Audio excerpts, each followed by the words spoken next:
El expresidente Donald Trump nuevamente se declara inocente. Hoy se presentó en Washington para responder por las acusaciones de conspiración para quedarse en el poder. Encuentran 2 cuerpos sin vida en el lugar donde se instalaron las barreras acuáticas en medio del río Bravo. Las autoridades mexicanas aseguran que iniciaron las demandas para que sean retiradas.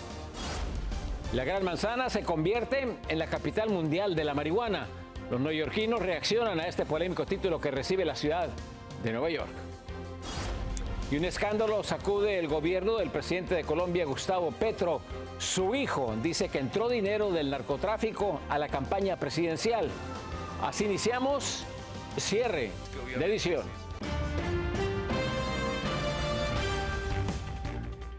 ¿Qué tal? Les informa José Armando Ronsta. Muy buenas noches, bienvenidos a cierre de edición. Este jueves, en la primera comparecencia por cargos federales en la Corte del Distrito de Washington, D.C., el expresidente Donald Trump se declaró no culpable de conspirar para revertir los resultados de las elecciones presidenciales del año 2020. Ahí en la capital del país, Alfredo Miranda nos tiene más detalles.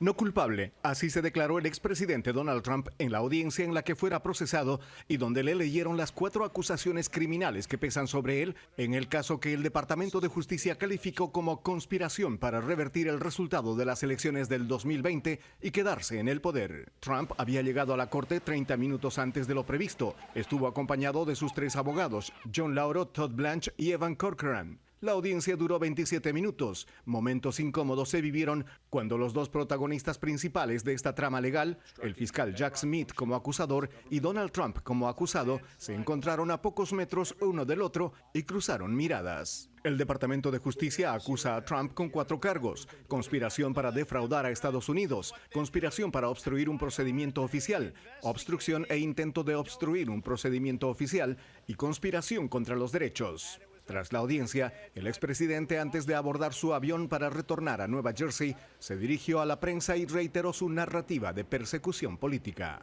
When you look at what's happening, this is a persecution of a political opponent.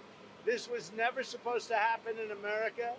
This is the persecution of the person that's leading by very, very substantial numbers. La jueza federal que presidirá el caso es Tanya Chutkan, quien tiene el antecedente de haber juzgado a una treintena de personas acusadas de haber tomado parte en el ataque al Capitolio, emitiendo sentencias incluso superiores a las solicitadas por la Fiscalía.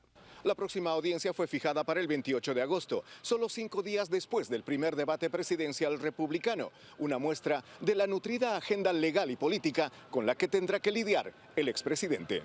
Desde Washington, Alfredo Miranda, Noticias Estrella TV. Y horas antes de que el expresidente Donald Trump llegara para enfrentar a la justicia, decenas de simpatizantes y opositores también ya lo esperaban afuera de la Corte Federal. Asimismo, en medio de una clara división política entre manifestantes, hubo un gran operativo de seguridad. Dayanis López está con nosotros con todos los detalles. Dayanis, buenas noches. José, muy buenas noches. Y los manifestantes llegaron no solo para defender y apoyar la reelección del exmandatario Donald Trump, otros también se hicieron presente para criticarlo y exigir que sea castigado con prisión. No obstante, todo se mantuvo tranquilo gracias a la presencia de varias agencias del orden, incluyendo el servicio secreto, atentos a todo momento a cualquier disturbio.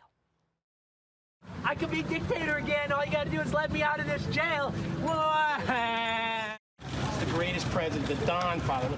Como se anticipaba, desde muy temprano y mucho antes de que compareciera Donald Trump ante este juzgado federal de Washington, D.C., manifestantes se congregaron afuera de la corte, donde fueron recibidos por un gran operativo de seguridad. Pero oficiales no permitieron que simpatizantes ni opositores del exmandatario protestaran frente a la entrada de la corte. Todos fueron desplazados afuera de las vallas de seguridad que rodeaban el área. Aún así, decenas llegaron con megáfonos, coloridas y creativas pancartas que decían "enciérrelo" o frases que apoyan su candidatura del 2024. Incluso algunos vestidos de Trump bebé, así como portando la simbólica gorra roja MAGA. Trump's going to march on. He's probably going to get more popular. Just this scene alone will make him more popular right here. We've been waiting 7 years to be able to see justice, finally getting into gear for what the former president did. And frankly, after all that ridiculous lock-her-up, it's about time that that side got a taste of their own medicine. a pesar de la visible división de opiniones entre los protestantes. Mientras el expresidente se declaraba inocente de todos los cargos en su contra, no hubo disturbios ni ataques violentos. Pero las muestras de opiniones hacia el caso de Donald Trump también se dieron entre políticos. La gran mayoría del Partido Republicano, entre estos el rival de Trump y gobernador de la Florida, Ron DeSantis, califican este caso como una estrategia política y cacería de los demócratas a pocos meses de las elecciones presidenciales.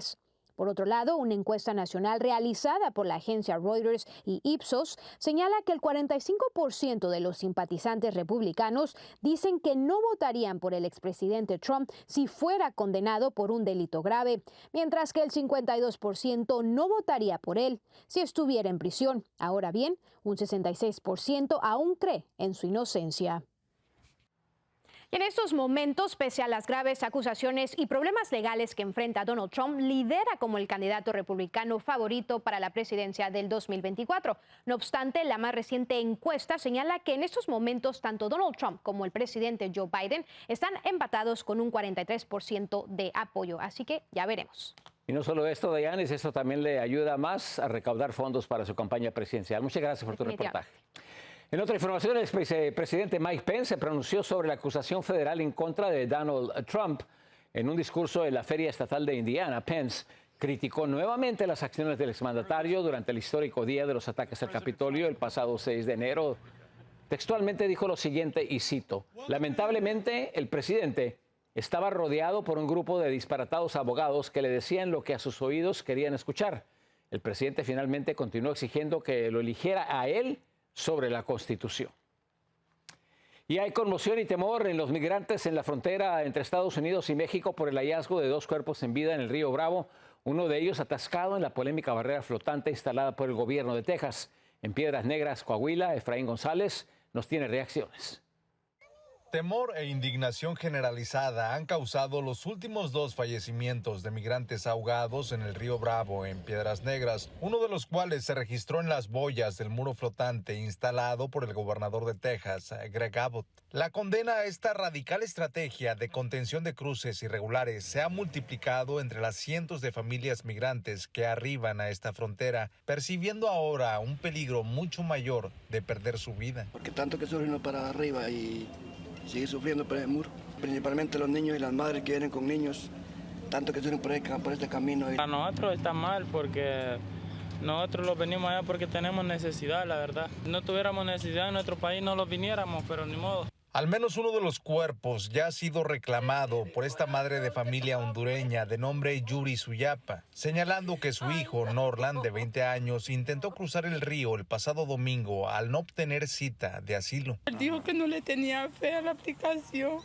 Solo teníamos como 15 días, pero como no, la niña me enfermó y él decía que nos fuéramos por el puente. El presidente de México, Andrés Manuel López Obrador, lamentó estos trágicos fallecimientos ocurridos en la frontera de Piedras Negras y exhortó nuevamente al gobernador de Texas a retirar las boyas del muro flotante. Ya se está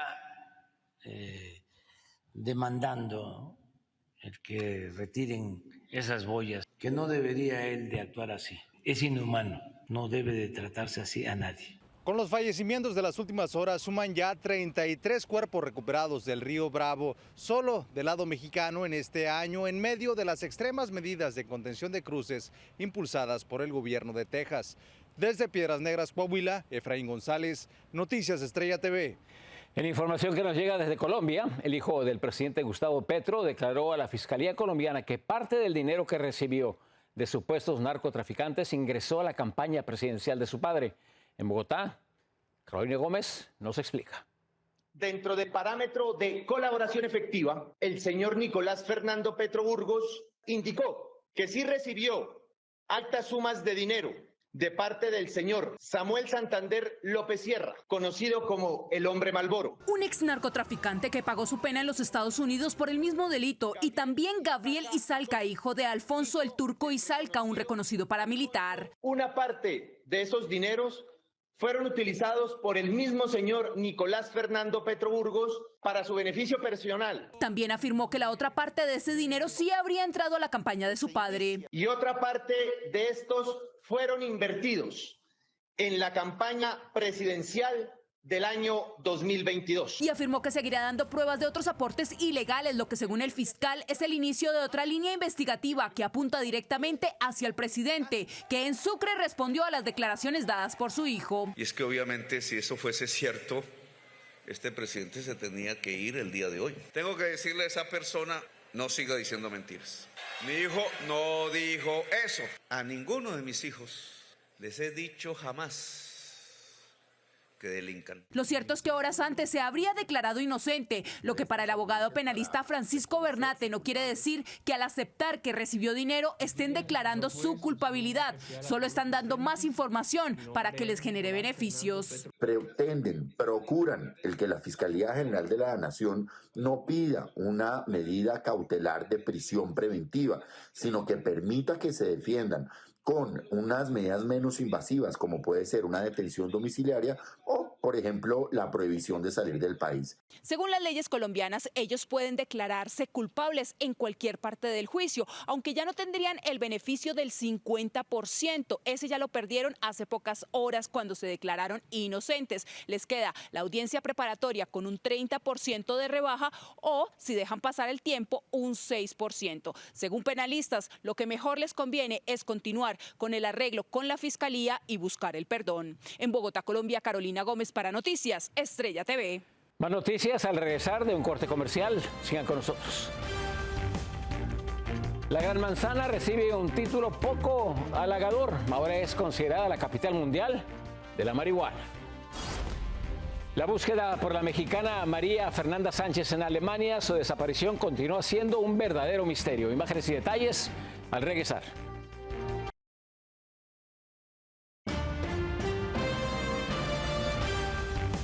Y junto a los tantos títulos y nombres que adornan a Nueva York, un estudio le ha otorgado uno más.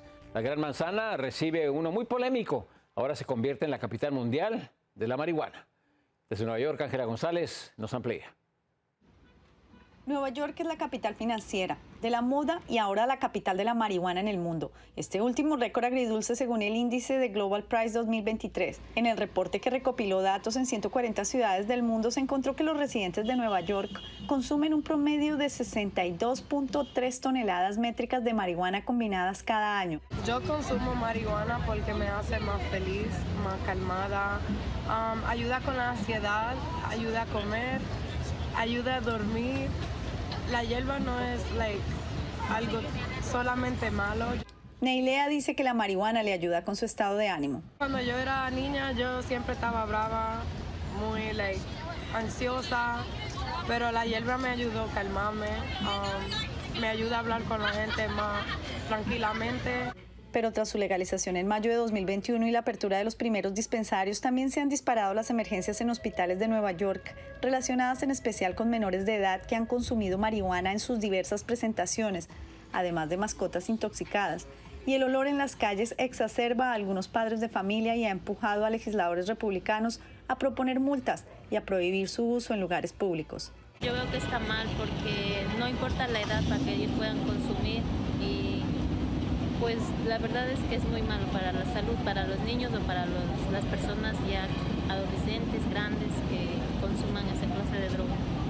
La marihuana más costosa se paga en Tokio a razón de $33 el gramo, 3 veces más que en Nueva York, y la más barata se encontró en Portland, Oregón, a $7 y en Montreal, Canadá, a casi $6. Pese a su legalización, expertos advierten que el consumo excesivo de la marihuana puede dañar el cerebro en desarrollo de una persona joven, y los Centros para el Control y la Prevención de Enfermedades han dicho que como se usa de diferentes maneras y con compuestos activos, afecta diferente a cada persona. Desde Nueva York, Ángela González, Noticias Estrella TV. Y asesores del Centro para el Control y Prevención de Enfermedades aprobaron el uso generalizado de anticuerpo conocido como Ferrotus contra el virus respiratorio sincital, esto en bebés y niños de alto riesgo. El comité asesor unánimemente recomendó el uso de este nuevo anticuerpo contra esta infección respiratoria, que es la principal causa de hospitalizaciones infantiles en este país. Y este jueves fueron arrestados 2 infantes de marina de la naval estadounidense por supuesta conspiración con China. Funcionarios informaron de la captura del marinero de nombre Xin Chao Wei, de 22 años, por cargos de espionaje y conspiración por envío de información de defensa nacional, mientras que Wen Hengshao, de 26 años, fue detenido por aceptar sobornos de un funcionario chino. En otros temas, la desaparición de una joven mexicana en Alemania ya es investigada por la Interpol. A pesar de que pasaron ya varios días desde su desaparición, las autoridades siguen sin tener pista alguna. Vamos a la capital mexicana. Víctor Blázquez nos tiene más detalles. Ya se busca en todo el mundo a la joven María Fernanda Sánchez, desaparecida en Berlín, Alemania. La Interpol publicó hace unas horas su ficha amarilla de localización. Se sabe que hace más de 10 días asistiría a una fiesta a la que nunca llegó. En cambio, solo se localizó su celular olvidado en la cama del departamento que habitaba. Al día siguiente, como era costumbre, se comunicaría con sus papás, pero la llamada jamás llegó. Todos los días nos dan pequeños informes de qué está pasando. Y estamos esperando pues que aparezca, ¿no? Principalmente la búsqueda de la joven que estudiaba su maestría en diseño de nuevos medios se enfoca en 26 países cercanos, a donde Mafi, como le dicen de cariño, pudo ir.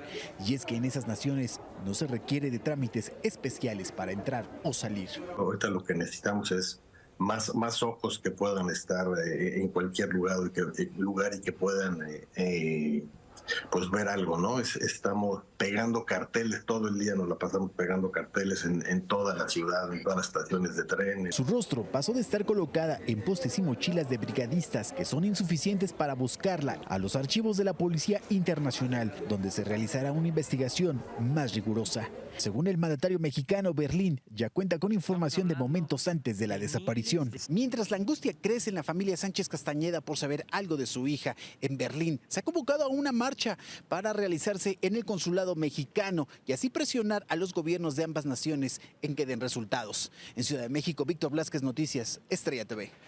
Sigan con cierre de edición, tenemos más noticias en cuestión de minutos. Una mujer hondureña desaparece luego de someterse a una cirugía plástica. Nadie sabe de ella después de su operación. Y una acción insólita en plena misa. Un hombre intenta abandonar a su hijo en la iglesia.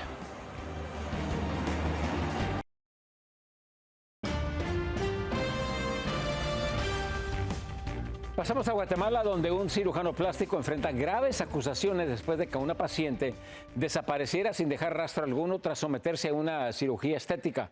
En Guatemala, José Flores nos tiene la información.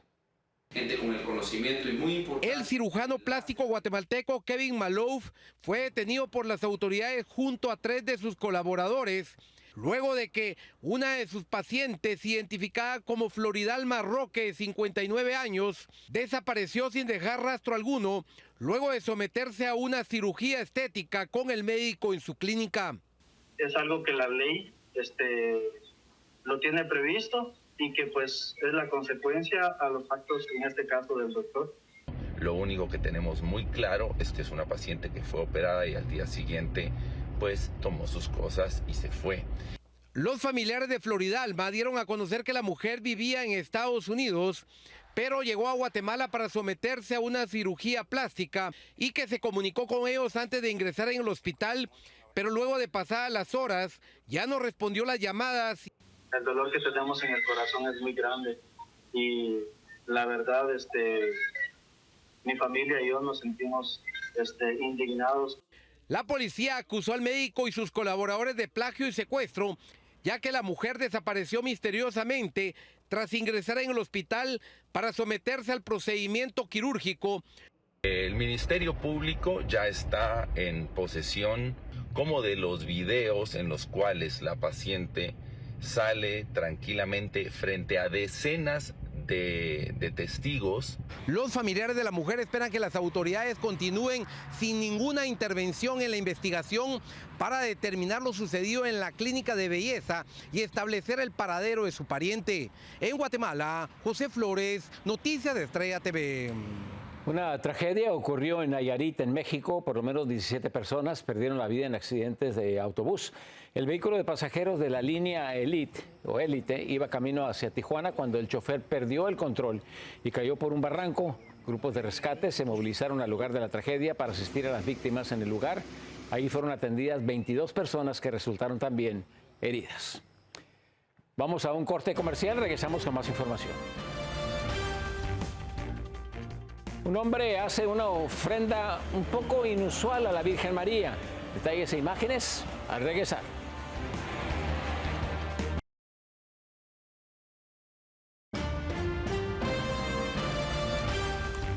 En Tenerife, en España, un extraño momento vivieron feligreses en medio de la celebración de la Santa Misa.